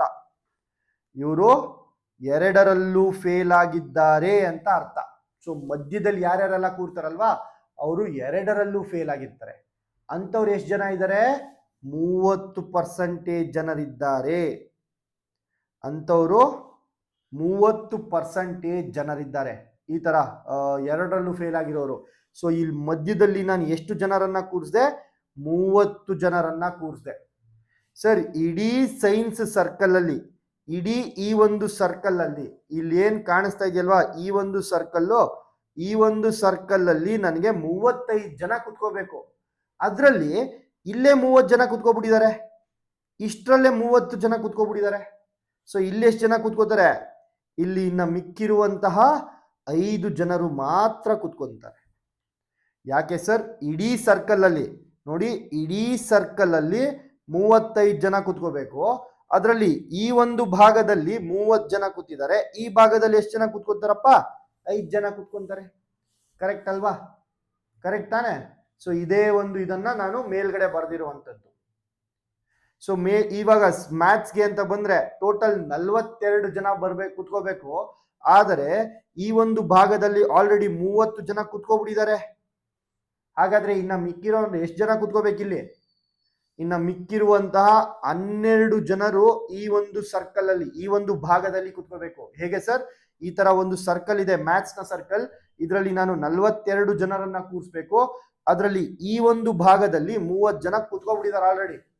ಇನ್ನ 12 ಜನರು ಮಾತ್ರ ಇಲ್ಲಿ ಕೂತಿರ್ತಾರೆ. ಸೊ ಇದನ್ನೇ ನಾನು ಕಂಬೈನ್ ಮಾಡಿ ಬರ್ದಿರುವಂತದ್ದು. ಇವೆರಡನ್ನ ಕಂಬೈನ್ ಮಾಡಿದ್ರೆ ನಮ್ಗೆ ಈ ಒಂದು ಡಯಾಗ್ರಾಮ್ ಬರುತ್ತೆ. ಗೊತ್ತಾಯ್ತಾ ವೆನ್ ಡಯಾಗ್ರಾಮ್ ಹೇಗೆ ಬರೆಯೋದು ಅಂತ? ಸೊ ವೆನ್ ಡಯಾಗ್ರಾಮ್ ಹೇಗೆ ಬರೆಯೋದು ಅಂತ ಗೊತ್ತಾಯ್ತಲ್ವಾ? ಮುಂದಕ್ಕೆ ಸಾಲ್ವ್ ಮಾಡೋಣ ಇವಾಗ. ಸೊ ಇದನ್ನ ಇರೇಸ್ ಮಾಡ್ಲಾ? ಎಸ್, ಇದನ್ನ ಇರೇಸ್ ಮಾಡಿದ್ರೆ ನೋಡಿ ಈ ರೀತಿಯಾಗಿ ಬಂತು. ಈ ಒಂದು ಇದನ್ನ ನಾವು ಹೇಗೆ ಸಾಲ್ವ್ ಮಾಡೋದಂತ ನಿಮ್ಗೆ ಅರ್ಥ ಆಯ್ತಲ್ವಾ? ಎಸ್. ಸೊ ಈ ಒಂದು ಡಯಾಗ್ರಾಮ್ ಹೇಗೆ ಬರೆಯೋದು ಅಂತ ಗೊತ್ತಾಯ್ತು. ಇವಾಗ ಸರ್ ಬರೀ ಸೈನ್ಸ್ ಅಲ್ಲಿ ಫೇಲ್ ಆಗಿರೋರು ಎಷ್ಟು ಜನ? ಸೈನ್ಸ್ ಅಲ್ಲಿ ಫೇಲ್ ಆಗಿರೋರು ಅಂದ್ರೆ ಸೈನ್ಸ್ ಅಲ್ಲಿ ಎಲ್ಲ ಅಂದ್ರೆ ಮ್ಯಾಥ್ಸ್ ಸೈನ್ಸ್ ಅಲ್ಲಿ ಎರಡರಲ್ಲೂ ಫೇಲ್ ಆಗಿರೋರ್ನ ನಾವು ಕೌಂಟ್ ಮಾಡ್ತೀವಿ ತಾನೆ. ಬರೀ ಸೈನ್ಸ್ ಅಲ್ಲಿ ಫೇಲ್ ಆಗಿರೋರು ಎಷ್ಟು ಜನ ಸರ್? ಬರೀ ಸೈನ್ಸ್ ಅಲ್ಲಿ, ಓನ್ಲಿ ಸೈನ್ಸ್ ಅಲ್ಲಿ ಫೇಲ್ ಆಗಿರೋರು 5 ಜನ. ಓನ್ಲಿ ಸೈನ್ಸ್ ಅಲ್ಲಿ ಫೇಲ್ ಆಗಿರೋರು ನಾವು ಅವಾಗಿಂದ ಏನ್ ಮಾಡ್ತಾ ಇದೀವಿ? 5 ಜನ ಅಂತ ಇದೀವಿ. ಆದರೆ ಇಲ್ಲಿ ಕೊಟ್ಟಿರುವಂತದ್ದು ಪರ್ಸೆಂಟೇಜ್ 5%, 30%, 12%, 42%. ಬರೀ ಸೈನ್ಸ್ ಅಲ್ಲಿ ಫೇಲ್ ಆಗಿರೋರು ಎಷ್ಟು ಜನ ಸರ್? ಬರೀ ಸೈನ್ಸ್ ಅಲ್ಲಿ ಫೇಲ್ ಆಗಿರುವಂತವ್ರು 5% ಜನ ಸರ್. ಹಾಗಾದ್ರೆ ಬರೀ ಮ್ಯಾಥ್ಸ್ ಅಲ್ಲಿ ಫೇಲ್ ಆಗಿರೋರು ಎಷ್ಟು ಜನ ಸರ್? ಓನ್ಲಿ ಮ್ಯಾಥ್ಸ್ ಅಲ್ಲಿ ಫೇಲ್ ಆಗಿರುವಂತವ್ರು 12% ಜನ ಬರೀ ಮ್ಯಾಥ್ಸ್ ಅಲ್ಲಿ ಫೇಲ್ ಆಗಿರೋರು. ಹಾಗಾದ್ರೆ ಬರೀ ಒಂದು ಸಬ್ಜೆಕ್ಟ್ ಅಂದ್ರೆ ಏನು? ಬರೀ ಒಂದು ಸಬ್ಜೆಕ್ಟ್, ಓನ್ಲಿ ಒನ್ ಸಬ್ಜೆಕ್ಟ್ ಅಂದ್ರೆ ಅರ್ಥ, ಓನ್ಲಿ ಒನ್ ಸಬ್ಜೆಕ್ಟ್ ಅಂದ್ರೆ ಅರ್ಥ ಏನು? ಓನ್ಲಿ ಸೈನ್ಸ್ ಅಲ್ಲಿ ಫೇಲ್ ಆಗಿರ್ಬೇಕು, ಓನ್ಲಿ ಸೈನ್ಸ್ ಅಲ್ಲಿ ಫೇಲ್ ಆಗಿರ್ಬೇಕು, ಅಥವಾ ಓನ್ಲಿ ಮ್ಯಾಥ್ಸ್ ಅಲ್ಲಿ ಫೇಲ್ ಆಗಿರ್ಬೇಕು. ಓನ್ಲಿ ಸೈನ್ಸ್ ಅಲ್ಲಿ ಫೇಲ್ ಆಗಿರ್ಬೇಕು ಅಥವಾ ಓನ್ಲಿ ಮ್ಯಾಥ್ಸ್ ಅಲ್ಲಿ ಫೇಲ್ ಆಗಿರ್ಬೇಕು. ಎರಡರಲ್ಲೂ ಫೇಲ್ ಆಗಿರೋರು ನಾವು ಬಿಟ್ಬಿಡ್ಬೇಕು. ಯಾಕೆ? ಅವ್ರು 2 ಸಬ್ಜೆಕ್ಟ್ ಅಲ್ಲಿ ಫೇಲ್ ಆಗ್ಬಿಟ್ಟಿದ್ದಾರೆ. ಬರೀ ಒಂದು ಸಬ್ಜೆಕ್ಟ್ ಅಲ್ಲಿ ಫೇಲ್ ಆಗಿರೋರು ಎಷ್ಟು ಜನ ಅಂತ ಕೇಳ್ತಾ ಇರುವಂತದ್ದಲ್ವಾ ಪ್ರಶ್ನೆಯಲ್ಲಿ. ಪ್ರಶ್ನೆಯಲ್ಲಿ ಕೇವಲ ಒಂದು ಸಬ್ಜೆಕ್ಟ್ ಅಲ್ಲಿ ಕೇಳ್ತಾ ಇರುವಂತದ್ದು. ಹಾಗಾಗಿ ನಾವೇನ್ ಮಾಡ್ತೀವಿ, ಓನ್ಲಿ ಸೈನ್ಸ್ ಅಲ್ಲಿ ಫೇಲ್ ಆಗಿರೋರು ಅಥವಾ ಓನ್ಲಿ ಮ್ಯಾಥ್ಸ್ ಅಲ್ಲಿ ಫೇಲ್ ಆಗಿರುವಂತವ್ರು. ಓನ್ಲಿ ಸೈನ್ಸ್ ಅಲ್ಲಿ ಫೇಲ್ ಆಗಿರೋರು ಎಷ್ಟು ಜನ? 5% ಜನ. ಆರ್ ಅಂದ್ರೆ ಯಾವಾಗ್ಲೂ ನೆನ್ಪಿಟ್ಕೊಳ್ಳಿ, ಮ್ಯಾಥ್ಸ್ ನಲ್ಲಿ ಆರ್ ಅಂದ್ರೆ ಅಂಡ್, ಪ್ಲಸ್ ಅಂತ, ಸಾರಿ, ಆರ್ ಅಂದ್ರೆ ಪ್ಲಸ್ ಅಂತ ಅರ್ಥ, ಅಂಡ್ ಅಂದ್ರೆ ಇಂಟು ಅಂತ ಅರ್ಥ. ಸೊ ಆರ್ ಅಂತ ಅಂದಾಗ ಪ್ಲಸ್ ಬರುತ್ತೆ, 5% ಪ್ಲಸ್. ಓನ್ಲಿ ಮ್ಯಾಥ್ಸ್ ಅಲ್ಲಿ ಫೇಲ್ ಆಗಿರೋರು ಎಷ್ಟು ಜನಪ್ಪ? 12% ಜನ. ಸೊ ಓನ್ಲಿ ಮ್ಯಾಥ್ಸ್ ಅಲ್ಲಿ 12% ಜನ ಫೇಲ್ ಆಗಿದ್ದಾರೆ. ಹಾಗಾದ್ರೆ ಬರೀ ಒಂದು ಸಬ್ಜೆಕ್ಟ್ ಅಲ್ಲಿ ಟೋಟಲ್ ಆಗಿ ಫೇಲ್ ಆಗಿರೋರು ಅಂತವ್ರು ಎಷ್ಟು ಜನ? 17%. ಇವಾಗ ಉತ್ತರವನ್ನ ಕಂಡಿಡಿರಿ. ನನಗೆ ಉತ್ತರ ಏನ್ ಬರಬೇಕು? 17% ಆಫ್ ಟೋಟಲ್. ಟೋಟಲ್ ಎಷ್ಟಂತ ಕೊಟ್ಟಿದ್ದಾರೆ ಸರ್? ಟೋಟಲ್ ಅನ್ನ, ಸೊ ನನಗೆ ಕೇಳಿರುವಂತದ್ದು 17% ಜನ ಟೋಟಲ್ ಸ್ಟೂಡೆಂಟ್ಸ್ ಅಲ್ಲಿ. ಸರ್ ಟೋಟಲ್ ಸ್ಟೂಡೆಂಟ್ಸ್ ಎಷ್ಟು ಜನ ಇದ್ದಾರೆ? ಟೋಟಲ್ ಸ್ಟೂಡೆಂಟ್ಸ್ 2,500 ಜನರಿದ್ದಾರೆ. ಟೋಟಲ್ ಆಗಿ 2,500 ಜನರಿದ್ದಾರಂತೆ. 2,500 ಟೋಟಲ್ ಅಂತಂದ್ರೆ 17% ಆಫ್ 2,500. ಹೇಗೆ ಸರ್ ಕಂಡುಹಿಡಿಯೋದು ಇದನ್ನ? ಬೇಸಿಕ್ ಪ್ರಾಬ್ಲಮ್ ಹೇಳ್ಕೊಟ್ಟಿದ್ದೀನಲ್ವಾ ನಿಮ್ಗೆ. 17 ಡಿವೈಡೆಡ್ ಬೈ 100. ಪರ್ಸಂಟೇಜ್ ಅಂದ್ರೆ ಡಿವೈಡೆಡ್ ಬೈ 100 ಅನ್ನ ಮಾಡ್ತೀನಿ. 17% ಅಂದ್ರೆ ಅರ್ಥ ಏನು? 17/100. ಆಫ್ ಅಂದ್ರೆ ಮ್ಯಾಥ್ಸ್ ಅಲ್ಲಿ ಇಂಟು 2,500 ಮಂದಿಗಳು. ಸೊ ಇಲ್ಲೊಂದು 0 ಕ್ಯಾನ್ಸಲ್ ಆಗುತ್ತೆ, ಇಲ್ಲೊಂದು 0 ಕ್ಯಾನ್ಸಲ್ ಆಗುತ್ತೆ. ಹಾಗಾದ್ರೆ 17 ಇಂಟು 25 ಏನಾಯ್ತು ಸರ್? 17 ಇಂಟು 25. ಹೇಗೆ ಸಾಲ್ವ್ ಮಾಡ್ತೀರಾ ಸರ್ ಇದನ್ನ?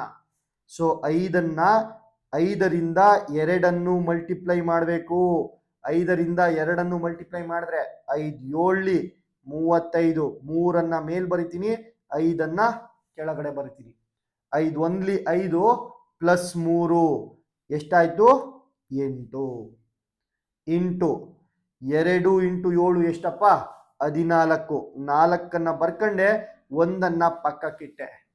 2 1 2 ಪ್ಲಸ್ 1 3 34. ಸೊ 5 12 4. 425 ಸ್ಟೂಡೆಂಟ್ಸ್ಗಳು ಯಾವ್ದ್ರಲ್ಲಿ ಫೇಲ್ ಆಗಿರ್ತಾರೆ? ಬರೀ ಒಂದೇ ಒಂದು ಸಬ್ಜೆಕ್ಟ್ ನಲ್ಲಿ ಫೇಲ್ ಆಗಿರ್ತಾರೆ. ಇದು ನಿಮ್ಮ ಸರಿಯಾದ ಉತ್ತರ. ಆಯ್ತಾ? ಇದು ಒಂದು ಟೈಪ್ ಆಫ್ ಕ್ವೆಶನ್ ಅಷ್ಟೇ. ಇದರಲ್ಲಿ ಇನ್ನೊಂದು ಪ್ರಶ್ನೆಯನ್ನ ಕೇಳಿದ್ರೆ, ಅಕಸ್ಮಾತ್ ಬರೀ ಸೈನ್ಸ್ ಅಲ್ಲಿ ಫೇಲ್ ಆಗಿರೋರು ಎಷ್ಟು ಜನ? ಬರೀ ಸೈನ್ಸ್ ಅಲ್ಲಿ ಫೇಲ್ ಆಗಿರೋರು ಎಷ್ಟು ಜನಪ್ಪ? 5% ಜನ. ಹಾಗಾದ್ರೆ 5% ಆಫ್ 2,500 ಅನ್ನ ಕಂಡುಹಿಡಿಬೇಕು ನಾನು. ಬರೀ ಸೈನ್ಸ್ ಅಲ್ಲಿ ಫೇಲ್ ಆಗಿರೋರು ಎಷ್ಟು ಜನ ಅಂತ ಕೇಳಿದ್ರೆ, ಬರೀ ಸೈನ್ಸ್ ಅಲ್ಲಿ ಫೇಲ್ ಆಗಿರೋರು ಎಷ್ಟು ಜನ ಅಂತ ಕೇಳಿದ್ರೆ 5% ಆಫ್ 2,500 ಅಂತ ಬರಿಬೇಕು ನಾನು. ಅದೇ ಬರೀ ಮ್ಯಾಥ್ಸ್ ಅಲ್ಲಿ ಫೇಲ್ ಆಗಿರೋರು ಎಷ್ಟು ಜನ ಸರ್? ಬರೀ ಮ್ಯಾಥ್ಸ್ ಅಲ್ಲಿ ಫೇಲ್ ಆಗಿರೋರು ಎಷ್ಟು ಜನ ಸರ್? ಬರೀ ಮ್ಯಾಥ್ಸ್ ಅಲ್ಲಿ ಫೇಲ್ ಆಗಿರೋರು ಎಷ್ಟು ಜನ? 12% ಜನ. ನಾನು ಏನನ್ನ ಕಂಡುಹಿಡಿಬೇಕು? 12% ಆಫ್ 2,500 ಅಂತ ಕಂಡುಹಿಡಿಬೇಕು. ಇದು 2ನೇ ಟೈಪ್. ಇದು 3ನೇ ಟೈಪ್. ಇನ್ನೊಂದು ಟೈಪ್ ಆಫ್ ಕ್ವೆಶನ್ ಅನ್ನ ಕೇಳ್ತಾರೆ. ಏನ್ ಸರ್? ಈ ಒಂದು ಎಕ್ಸಾಮಿನಲ್ಲಿ ಒಟ್ಟು ಫೇಲ್ ಆಗಿರುವಂತವರ ಸಂಖ್ಯೆ ಎಷ್ಟು? ಟೋಟಲ್ ಎಷ್ಟು ಜನ ಫೇಲ್ ಆದ್ರಪ್ಪ? ಸೊ ಟೋಟಲ್ ಎಷ್ಟು ಜನ ಫೇಲ್ ಆದ್ರು, ಟೋಟಲ್ ಫೇಲ್ ಎಷ್ಟು ಜನ ಫೇಲ್ ಆದ್ರು.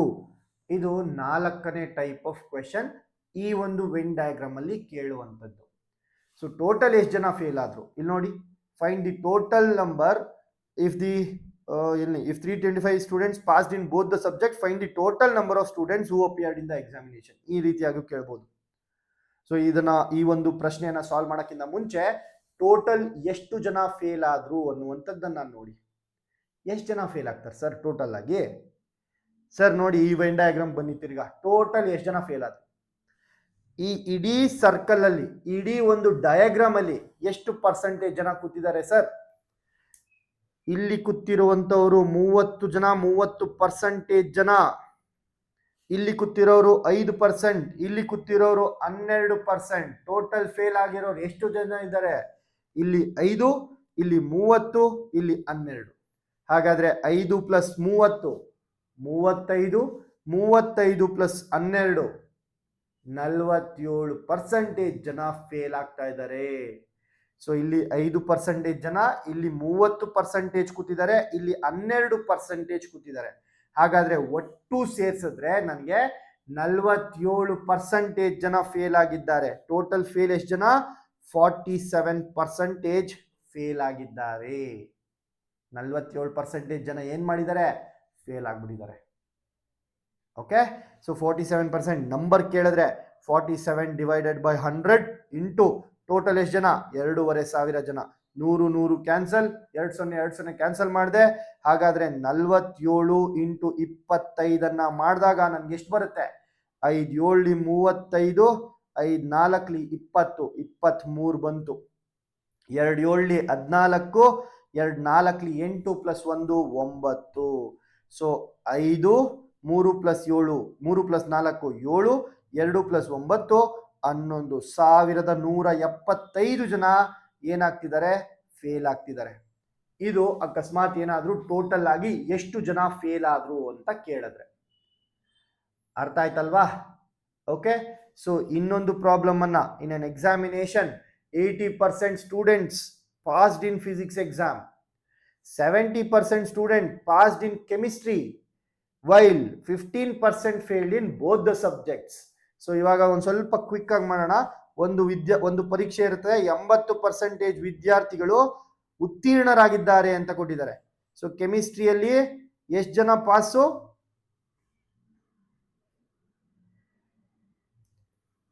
ಸೊ ಕೆಮಿಸ್ಟ್ರಿಯಲ್ಲಿ ಎಷ್ಟು ಜನ ಪಾಸಪ್ಪ? ಕೆಮಿಸ್ಟ್ರಿಯಲ್ಲಿ ನನಗೆ ಪಾಸ್ ಆಗಿರುವಂತವ್ರು ಎಷ್ಟು ಜನ? 80% ಜನ. ಅದೇ ರೀತಿ ಫಿಸಿಕ್ಸ್ ನಲ್ಲಿ, ಭೌತಶಾಸ್ತ್ರದಲ್ಲಿ ಎಷ್ಟು ಜನ ಪಾಸು? ಫಿಸಿಕ್ಸ್ ಅಲ್ಲಿ ನನಗೆ 70% ವಿದ್ಯಾರ್ಥಿಗಳು. ಉಲ್ಟಾ ಬರ್ದ್ನಾ? ಓಕೆ, ಫಸ್ಟ್ ಭೌತಶಾಸ್ತ್ರ ಕೊಟ್ಟಿದ್ದಾರೆ, ಆಮೇಲೆ ರಾಸಾಯನ ಶಾಸ್ತ್ರ ಕೊಟ್ಟಿದ್ದಾರೆ. ಫಿಸಿಕ್ಸ್ ಅಲ್ಲಿ 80% ಜನ ಪಾಸು, ಕೆಮಿಸ್ಟ್ರಿಯಲ್ಲಿ 70% ಜನ ಪಾಸು. ಹಾಗಾದ್ರೆ 15% ವಿಷಯಗಳಲ್ಲಿ ಇಬ್ರು ಎರಡರಲ್ಲೂ ಅನುತ್ತೀರ್ಣರಾಗ್ಬಿಟ್ಟಿದ್ದಾರೆ. ಅಂದ್ರೆ ಇದು ಪಾಸ್ ಪರ್ಸೆಂಟೇಜ್ ಕೊಟ್ಟಿದ್ದಾರೆ. ಎರಡರಲ್ಲೂ ಫೇಲ್ ಆಗಿರೋರು ಎಷ್ಟು ಜನ? 15% ಜನ ಅಂತ ಕೊಟ್ಟಿದ್ದಾರೆ. ಸೊ ಯಾವಾಗ್ಲೂ ನೆನ್ಪಿಟ್ಕೊಳ್ಳಿ, ವೆನ್ ಡಯಾಗ್ರಾಮ್ ಅನ್ನ ಬರಿಬೇಕಾದ್ರೆ ನಮ್ಗೆ ಸಿಮಿಲರ್ ಡೇಟಾ ಇರಬೇಕು, ಒಂದೇ ರೀತಿಯಾದಂತಹ ಡೇಟಾ ಇರಬೇಕು. ಈ ಕಡೆ ಪಾಸ್ ಇದ್ರೆ ಎರಡರಲ್ಲೂ ಕಾಮನ್ ಆಗಿರೋರು ಪಾಸ್ ಕೊಡ್ಬೇಕಿತ್ತು, ಬಟ್ ಇಲ್ಲಿ ಫೇಲ್ ಕೊಟ್ಬಿಟ್ಟಿದ್ದಾರೆ. ಎರಡು ವಿಷಯಗಳಲ್ಲಿ ಫೇಲ್ ಆಗಿರೋರು ಎಷ್ಟು ಜನ? 15% ಜನ. ಸೊ ಹಾಗಾದ್ರೆ ಫಿಸಿಕ್ಸ್ ಅಲ್ಲಿ ಎಷ್ಟು ಜನ ಪಾಸ್ ಆಗಿರ್ತಾರಪ್ಪ? ಸೊ ಎರಡರಲ್ಲೂ ಪಾಸ್ ಆಗಿರುವಂತಹ ವಿದ್ಯಾರ್ಥಿಗಳು ಎಷ್ಟು ಜನ? 80% ಜನ, 70% ಜನ. ಹೌದಲ್ವಾ? ಕರೆಕ್ಟ್ ತಾನೆ? ಸೊ ಇವಾಗ ನಾವು ಫೇಲ್ ಆಗಿರೋರು ಎಷ್ಟು ಜನ ಅಂತ ಕಂಡುಹಿಡಿಯೋಣ. ಸರ್ ಫಿಸಿಕ್ಸ್ ಅಲ್ಲಿ 80% ಪಾಸ್ ಆದ್ರೆ ಎಷ್ಟು ಜನ ಫೇಲ್ ಆದ್ರು? 20% ಜನ ಫೇಲ್ ಆದ್ರು. ಅದೇ ರೀತಿ ಕೆಮಿಸ್ಟ್ರಿಯಲ್ಲಿ 70% ಪಾಸ್ ಆಗ್ತಾ ಇದ್ದಾರೆ ಅಂದ್ರೆ ಎಷ್ಟು ಜನ ಫೇಲ್ ಆದ್ರು ಸರ್? 30% ಜನ ಫೇಲ್ ಆದ್ರು. ಹೌದಲ್ವಾ? ಸೊ ಫಿಸಿಕ್ಸ್ ಅಲ್ಲಿ ಫೇಲ್ ಆಗಿರೋರು 20%, ಕೆಮಿಸ್ಟ್ರಿಯಲ್ಲಿ ಫೇಲ್ ಆಗಿರೋರು 30%, ಎರಡರಲ್ಲೂ ಫೇಲ್ ಆಗಿರೋರು 15%. ಸೊ ಬೋತ್ ಫೇಲ್, ಎರಡರಲ್ಲೂ ಫೇಲ್ ಆಗಿರೋರು. ಇವಾಗ ವೆನ್ ಡಯಾಗ್ರಾಮ್ ಅನ್ನ ಹಾಕ್ಬೋದಾ? ನೀವು ಹಾಕಕ್ ಬರುತ್ತಲ್ವಾ ವೆನ್ ಡಯಾಗ್ರಾಮ್ ಅನ್ನ? ಹೇಗೆ ಸರ್ ವೆನ್ ಡಯಾಗ್ರಾಮ್ ಹಾಕೋದು? ಲಾಸ್ಟ್ ಅಲ್ಲಿ ಹೇಳ್ಕೊಟ್ಟಿದೆ, ಲಾಸ್ಟ್ ಪ್ರಾಬ್ಲಮ್ ಅಲ್ಲಿ. ಸೊ ಎರಡು ಸರ್ಕಲ್ ಗಳನ್ನ ಹಾಕೊಂತೀನಿ ನಾನು, ಎರಡು ಸರ್ಕಲ್ ಗಳನ್ನ ಹಾಕೊಂತೀನಿ. ಸೊ ಎರಡು ಸರ್ಕಲ್ ಗಳ ಹೆಸರುಗಳನ್ನ ನಾನೇನಂತ ಕೊಡ್ತೀನಿ? ಒಂದು ಫಿಸಿಕ್ಸ್ ಆದ್ರೆ ಇನ್ನೊಂದೇನು? ಇನ್ನೊಂದು ಕೆಮಿಸ್ಟ್ರಿ. ಒಂದು ಫಿಸಿಕ್ಸ್ ಆದ್ರೆ ಇನ್ನೊಂದು ಕೆಮಿಸ್ಟ್ರಿ. ಫಿಸಿಕ್ಸ್ ಅಲ್ಲಿ ಫೇಲ್ ಆಗಿರೋರು ಟೋಟಲ್ ಎಷ್ಟು ಜನಪ್ಪ? ಫಿಸಿಕ್ಸ್ ಅಲ್ಲಿ ಫೇಲ್ ಆಗಿರೋರು 20% ಜನ. ಸೊ ನಾನು ಫೇಲ್ ಬಗ್ಗೆ ಮಾತಾಡಬೇಕು. ಫೇಲ್ ಆಗಿರುವಂತಹ ಡಯಾಗ್ರಾಮ್ ಇದು. 20% ಜನ ಫೇಲ್ ಆಗಿದ್ದಾರೆ ಫಿಸಿಕ್ಸ್ ಅಲ್ಲಿ. ಹಾಗಾದ್ರೆ ಕೆಮಿಸ್ಟ್ರಿಯಲ್ಲಿ ಎಷ್ಟು ಜನ ಫೇಲ್ ಆಗಿದ್ದಾರೆ ಸರ್? ಕೆಮಿಸ್ಟ್ರಿಯಲ್ಲಿ 30% ಜನ ಫೇಲ್ ಆಗಿದ್ದಾರೆ. ಕೆಮಿಸ್ಟ್ರಿಯಲ್ಲಿ 30% ಜನ ಫೇಲ್ ಆಗಿದ್ದಾರೆ. ಹಾಗಾದ್ರೆ ಎರಡರಲ್ಲೂ ಫೇಲ್ ಆಗಿರೋರು. ಸೊ ಬೋತ್ ಅನ್ನುವಂಥದ್ದು ಇದು. ಬೋತ್ ಅನ್ನುವಂಥದ್ದು ಎಷ್ಟು ಜನ ಫೇಲ್ ಆಗಿದ್ದಾರೆ? 15% ಎರಡರಲ್ಲೂ ಫೇಲ್ ಆಗ್ಬಿಟ್ಟಿದ್ದಾರೆ. ಹಾಗಾದ್ರೆ ಮಧ್ಯದಲ್ಲಿ ನಾನು 15% ಅಂತ ಬರ್ಕಂತೀನಿ. ಸೊ ಇವಾಗ ನೀವೇನ್ ಮಾಡ್ತೀರಾ? ಈ ಒಂದು ಸರ್ಕಲ್ ಅನ್ನ ನೋಡಿದಾಗ, ಈ ಒಂದು ಸರ್ಕಲ್ ಅನ್ನ ನೋಡ್ತೀರಲ್ವಾ? ಸೊ ಈ ಒಂದು ಸರ್ಕಲ್ ಅನ್ನ ನೋಡಿದಾಗ ಟೋಟಲ್ ಆಗಿ 20% ಜನ ಕುತ್ಕೋಬೇಕು. ಅದರಲ್ಲಿ ಈ ಒಂದು ಭಾಗದಲ್ಲಿ 15% ಜನ ಕುತ್ಕೋಬಿಟ್ಟಿದ್ದಾರೆ. ಇಲ್ಲೆಷ್ಟು ಜನ ಕುತ್ಕೋಬೇಕು? 5% ಜನ ಕುತ್ಕೋಬೇಕು. ಹಾಗಾದ್ರೆ ಈ ಒಂದು ಸರ್ಕಲ್ ಅಲ್ಲಿ, ಈ ಒಂದು ಸರ್ಕಲ್ ತಗೊಳ್ಳಿ ಇವಾಗ. ಸೊ ಈ ಒಂದು ಸರ್ಕಲ್ ಅನ್ನ ತಗೊಂಡಾಗ ಇದರಲ್ಲಿ 30% ಜನ ಕುತ್ಕೋಬೇಕು. 15% ಜನ ಆಲ್ರೆಡಿ ಕುತ್ಕೋಬಿಟ್ಟಿದ್ದಾರೆ ಈ ಒಂದು ಭಾಗದಲ್ಲಿ. ಇನ್ನ 15% ಜನ ಈ ಭಾಗದಲ್ಲಿ ಕುತ್ಕೋತಾರೆ. ಹಾಗಾದ್ರೆ ಟೋಟಲ್ ಆಗಿ ಎಷ್ಟು ಜನ ಫೇಲ್ ಆದ್ರು? ಟೋಟಲ್ ಆಗಿ ಎಷ್ಟು ಜನ ಫೇಲ್ ಆದ್ರಪ್ಪ? ಟೋಟಲ್ ಆಗಿ ಫೇಲ್ ಆಗಿರುವಂತವ್ರು ಎಷ್ಟು ಜನ? 15%, 15%, 5%. ಟೋಟಲ್ ಆಗಿ ಫೇಲ್ ಆಗಿರೋರು 35%. ಸೊ ಟೋಟಲ್ ಆಗಿ ಫೇಲ್ ಆಗಿರೋರು 35%. ಹಾಗಾದ್ರೆ ಪಾಸ್ ಆಗಿರೋರು ಎಷ್ಟು ಜನ ಸರ್? ಟೋಟಲ್ ಆಗಿ ಪಾಸ್ ಆಗಿರೋರು ಎಷ್ಟು ಜನ? ಟೋಟಲ್ ಆಗಿ ಪಾಸ್ ಆಗಿರೋಂಥವ್ರು 65% ಆಗಬೇಕು. ಯಾಕೆ ಸರ್? ಸರ್ ನನ್ನ ಹತ್ರ 100 ಜನ ಇದ್ರೆ 35 ಜನ ಫೇಲ್ ಆಗ್ತವ್ರೆ ಅಂದ್ರೆ ಇನ್ನೆಷ್ಟು ಜನ ಫೇಲ್ ಆಗ್ಬೇಕು? ಇನ್ನೆಷ್ಟು ಜನ ಪಾಸ್ ಆಗ್ಬೇಕು? 65 ಜನ ಪಾಸ್ ಆಗ್ಬೇಕು. ಹೌದಲ್ವಾ? ಸೊ ಟೋಟಲ್ ಆಗಿ ಪಾಸ್ ಆಗಿರೋರು 65% ಜನ. ಇವಾಗ ಇನ್ನೊಮ್ಮೆ ಪ್ರಶ್ನೆ ಹತ್ತಿರ ಹೋಗೋಣ. ಪ್ರಶ್ನೆಯಲ್ಲಿ ಏನಂತ ಕೇಳಿದರೆ, ಎರಡೂ ವಿಷಯಗಳಲ್ಲಿ 325 ವಿದ್ಯಾರ್ಥಿಗಳು ಉತ್ತೀರ್ಣರಾಗಿದ್ದರೆ, ಸೊ ಟೋಟಲ್ ಆಗಿ ಪಾಸ್ ಆಗಿರೋರು ಎಷ್ಟು ಜನ? 325 ಜನ. ನನಗೆ ಡಯಾಗ್ರಾಮ್ ಪ್ರಕಾರ ಈ 65% ಎಷ್ಟಕ್ಕೆ ಸಮ? 325 ವಿದ್ಯಾರ್ಥಿಗಳಿಗೆ ಸಮ. ಸೊ 65% 625 ವಿದ್ಯಾರ್ಥಿ, 325 ವಿದ್ಯಾರ್ಥಿಗಳಿಗೆ ಸಮ ಆದ್ರೆ ಪ್ರಶ್ನೆ ಏನು? ಒಟ್ಟು ವಿದ್ಯಾರ್ಥಿಗಳ ಸಂಖ್ಯೆಯನ್ನು ಕಂಡುಹಿಡಿಯಿರಿ. ಒಟ್ಟು ವಿದ್ಯಾರ್ಥಿಗಳ ಸಂಖ್ಯೆ ಎಷ್ಟು ಸರ್? 100% ಎಷ್ಟು? ಇದು ನಿಮ್ಮ ಪ್ರಶ್ನೆ. ಕ್ರಾಸ್ ಮಲ್ಟಿಪ್ಲಿಕೇಶನ್ ಮಾಡಿ ಈ ಒಂದು ಉತ್ತರವನ್ನ ನಮಗೆ ತಿಳಿಸಿ. ಓಕೆ, ಹೇಗೆ ಕ್ರಾಸ್ ಮಲ್ಟಿಪ್ಲೈ ಮಾಡೋದು? ಹೇಗೆ ಕ್ರಾಸ್ ಮಲ್ಟಿಪ್ಲೈ ಮಾಡೋದು? 65% ಅನ್ನ ಎಕ್ಸ್ ನಿಂದ ಮಲ್ಟಿಪ್ಲೈ ಮಾಡ್ತೀನಿ. 65% ಇಂಟು ಎಕ್ಸ್ ಬರುತ್ತೆ. 100 ಇಂಟು 325 ಬರುತ್ತೆ. ಸೊ 100 ಇಂಟು 325 ಅಂತ ಮಾಡ್ತೀನಿ. ಆಮೇಲೆ x is equal to 100 into 325 divided by 65. Sir 65 ಒಂದ್ಲಿ 65 ಐದ್ಲಿ 325. So ಹಾಗಾದ್ರೆ ನನ್ನ ಎಷ್ಟು ವಿದ್ಯಾರ್ಥಿಗಳಿದ್ರು? ಟೋಟಲ್ ಆಗಿ 500 ವಿದ್ಯಾರ್ಥಿಗಳಿದ್ರು. ಸೊ ನಿಮ್ಮ ಆಪ್ಷನ್ ಸಿ ಸರಿಯಾದ ಉತ್ತರ ಆಗತ್ತೆ. ಆಯ್ತಾ? ಈಸಿ ಇದೆ ಅಲ್ವಾ ಆನ್ಸರ್ ಮಾಡೋದಕ್ಕೆ? ಇದೇ ರೀತಿ ಇನ್ನೊಂದು ಪ್ರಾಬ್ಲಮ್ ಅನ್ನ ನೋಡಿ. Out of 500 students in a college, 350 play cricket, 125 play kabaddi, 75 ಜನ ಏನು ಆಡಲ್ಲ. ಸೊ ಟೋಟಲ್ ಆಗಿ ನನ್ನ ಹತ್ರ ಎಷ್ಟು ಜನ ಇದ್ದಾರೆ? 500 ಜನ ಇದ್ದಾರೆ. 500ರಲ್ಲಿ 75 ಜನ ಏನು ಆಡಲ್ಲ. 500ರಲ್ಲಿ 75 ಜನ ಯಾವುದನ್ನು ಆಡಲ್ಲ. Don't play, they don't play anything. ಹಾಗಾದ್ರೆ ಆಡೋರು ಎಷ್ಟು ಜನ ಸರ್? 425 ಮಂದಿಗಳು. 425 ಜನರು ಆಟ ಆಡ್ತಾರೆ. ಹಾಗಾದ್ರೆ ಇವಾಗ ಈ 425 ಜನದಲ್ಲಿ ಕೆಲವರು ಏನಾಡ್ತಾರೆ, ಕ್ರಿಕೆಟ್ ಆಡ್ತಾರೆ. ಇನ್ನ ಕೆಲವರು ಏನ್ ಮಾಡ್ತಾರೆ, ಇನ್ನ ಕೆಲವರು ಫುಟ್ಬಾಲ್ ಅನ್ನ ಆಡ್ತಾರೆ. ಕೆಲವರು ಕ್ರಿಕೆಟ್ ಆಡ್ತಾರೆ, ಕೆಲವರು ಫುಟ್ಬಾಲ್ ಆಡ್ತಾರೆ. ಕ್ರಿಕೆಟ್ ಆಡೋರು ಎಷ್ಟು ಜನ ಸರ್? ಕ್ರಿಕೆಟ್ ಆಡೋರು 350 ಜನ ಸರ್. ಫುಟ್ಬಾಲ್ ಆಡೋರು ಎಷ್ಟು ಜನ ಸರ್? 125 ಜನ ಸರ್. ಸರ್ ನೋಡಿ, ಕ್ರಿಕೆಟ್ ಆಡೋರು 350 ಜನ, ಫುಟ್ಬಾಲ್ ಆಡೋರು 125 ಜನ. ಎರಡನ್ನ ಕೂಡ್ಸಿದ್ರೆ ನಾನು 350 ಕ್ರಿಕೆಟ್ ಆಡ್ತಾರೆ. ಸೊ ಕ್ರಿಕೆಟ್ ಅನ್ನ 350 ಜನ ಆಡ್ತಾರೆ, ಫುಟ್ಬಾಲ್ ಅನ್ನ 125 ಜನ ಆಡ್ತಾರೆ. ಟೋಟಲ್ ಎಷ್ಟು ಜನ ಆಟ ಆಡ್ತಾರೆ? 475 ಜನ ಆಗೋದ್ರು ನನಗೆ. ಬಟ್ ನನ್ನ ಹತ್ರ ಇರೋದೇ 425 ಜನ ಸರ್ ಆಟ ಆಡೋರು.